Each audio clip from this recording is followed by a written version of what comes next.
Here on The Colour of Country Life, great to be joined by the Minister for Transport, Jacinta Allen. How are you? Good to be with you, Ricky. The opposition were busy over the weekend talking up they were offering in regional public transport a $2 fare, but where do you see the shortages in this proposal? Well, Ricky, it appears that, again, regional Victorians can't trust Matthew Guy and the Liberals and Nationals when it comes to supporting country train services. This announcement yesterday completely ignored, forgot, left out country train users. And I suppose it's no surprise because country Victorians remember well that whenever the Liberals and Nationals have been in government, they've either closed country train lines and train stations, cut services, cut funding, and even at one stage privatised the V-Line train operator. So once again, we're seeing country Victorians under Matthew Guy and the Liberals and Nationals being treated as second best.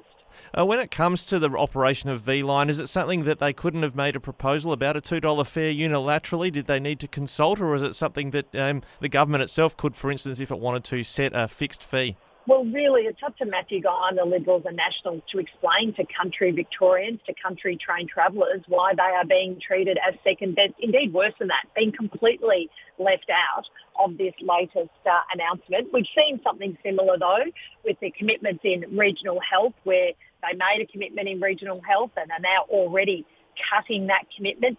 Before they've even got into government, we're seeing Liberals and Nationals cutting funding their commitments to regional health.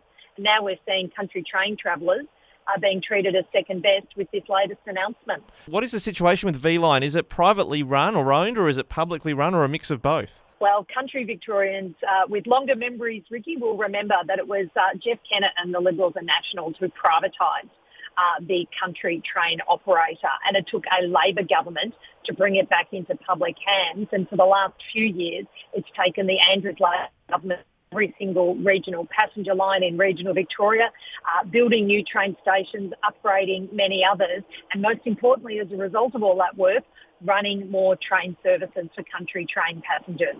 Yeah, thanks for clarifying that, because some might say, well, they couldn't make a $2 fare offering for regional trains because it's a privately run service, but it's not. It's all back in public hands. Under an Andrews Labor government, it absolutely is and will remain a public service provider, because we believe in V-Line being in public hands. The Liberals and Nationals haven't previously. They've privatised, funding cuts, they've closed train lines. That's in stark contrast to the work that the Andrews Labor government has done in upgrading every single regional passenger line and, importantly, running extra train services. Well, Minister, thank you so much for joining us briefly today here on Flow. Thanks, Ricky.